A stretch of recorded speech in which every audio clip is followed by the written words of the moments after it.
relationship, if you will, to break. Well, they say on average it takes about 14 to 17 years to change a practice pattern. And so we're dealing with about 30 years of misinformation and um, uh, just an echo chamber of fallacies that really leverage that model of disease pill management. And so to undo some of that, it's really hard to unlearn something, but to undo some of that and then to start from scratch and really help people understand what is pain, what does it mean, how do you work it up, how do you figure it out. That's all a challenge.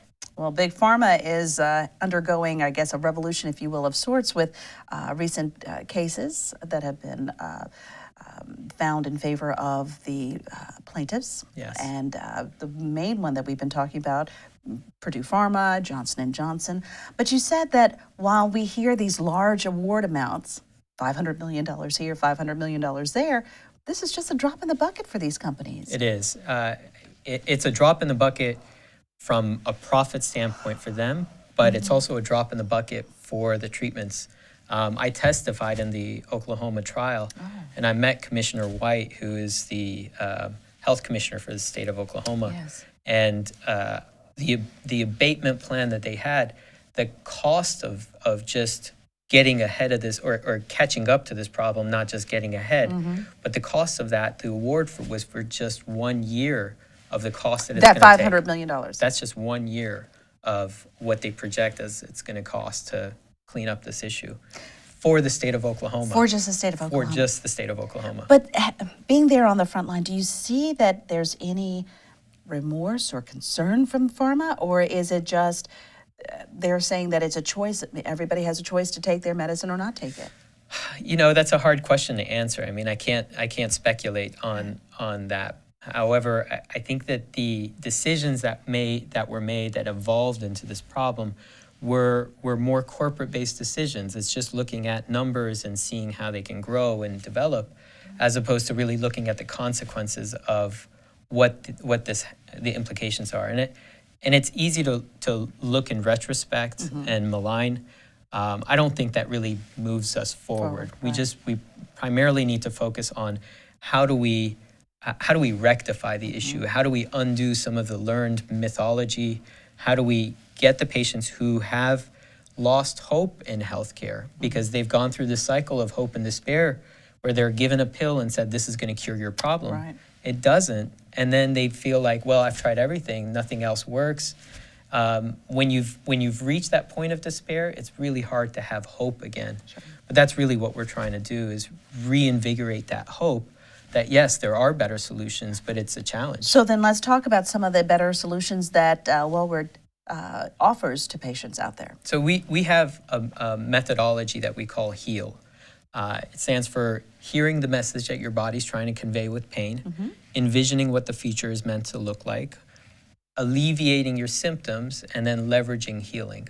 Essentially what we're trying to do is use pain as the messenger to figure out what's broken within the body. I think of chronic pain as chronic injury. Sure. And then what is the obstacle that's preventing your body from healing that or fixing that? And how do we stimulate that to happen? And well, you know, the sexy stuff is the regenerative medicine that we practice, right. using growth factors and stem cells Right. to repair damaged tissue.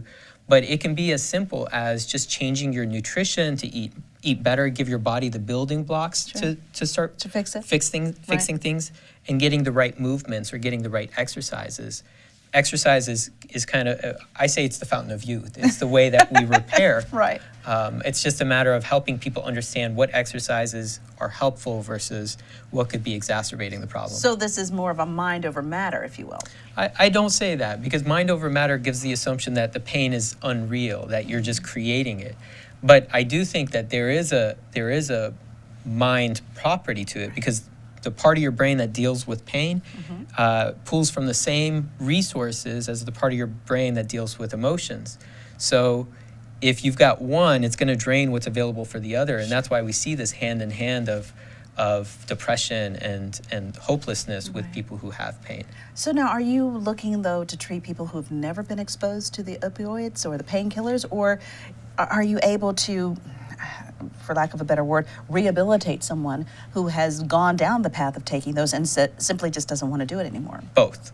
Okay, good. Our success rate with somebody who hasn't been exposed to opioids is 98%. It's Oh, wow. huge. I mean, there's a lot that has evolved in the science of managing orthopedic neurological pain issues that really isn't mainstay in the medical community. So once implemented, those things are very, very effective. But even for the patient who has gone down the road of opioids and has the motivation, has the drive to seek a better solution, the opportunities are there. One of the things that we're doing is we're doing ketamine infusions in the clinic. Ketamine is an old anesthetic, Right. but we find that it actually helps undo some of the chemical changes or neurological changes that opioid cause in the brain. And it allows us to more rapidly get the patient down to lower, more manageable doses. Really? Along with improving their sensitivity to pain. Because one of the things opioids does is it actually changes how the brain sees pain signals. There's essentially two parts of the brain, one that sees the signal coming in and the other one that cares about it. And opioids will turn this off, but it won't turn the one that sees the pain. So if this side is not getting the feedback, hey, message received, we're going to care about this pain, Going to keep wanting more and more. it's just going to keep getting worse and worse. And so that's why people who have been exposed to opioids actually have more pain. They have higher pain sensitivity than you and I would. You're kidding. Yeah, that's one of the myths that has not been discussed. I mean, they say if I take my medicine as prescribed, I'm not going to Right. have a problem with Right. it. But that's not true. Just the simple daily exposure to pain medications changes how your body processes pain.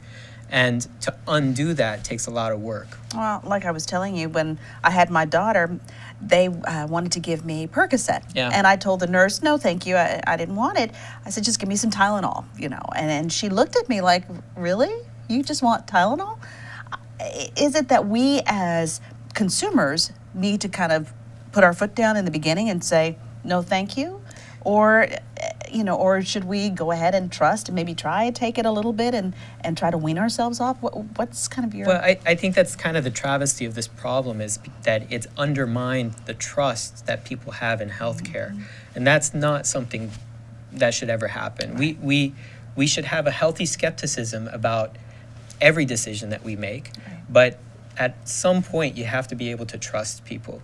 And what we're trying to do is restore that trust that people have in healthcare and help them understand their condition so that they can make just as much of an informed decision as the clinician who's trying to advise. I mean, one of the things that's happened is that the impact of this pharmaceutical marketing has been creation of an echo chamber where everybody from different disciplines starts hearing the same message and eventually starts speaking the same message. Right.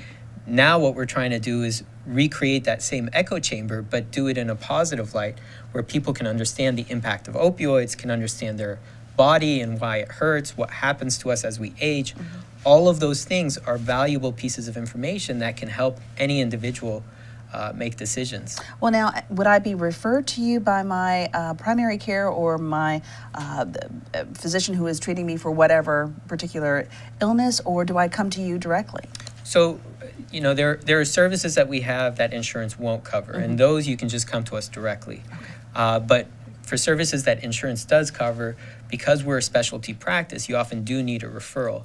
But one of our platforms is really educating the community, and so we do have resources on our website. I do biweekly educational programs on Facebook, and if people just go to our website, they can actually download the top 5 questions everybody needs to know to ask their clinician about managing pain, and that's something we give out for free. Your website? Our website is www.wellwordmed.com. Wellwordmed.com. And we'll put that also along with our digital conversation for today. Thank you.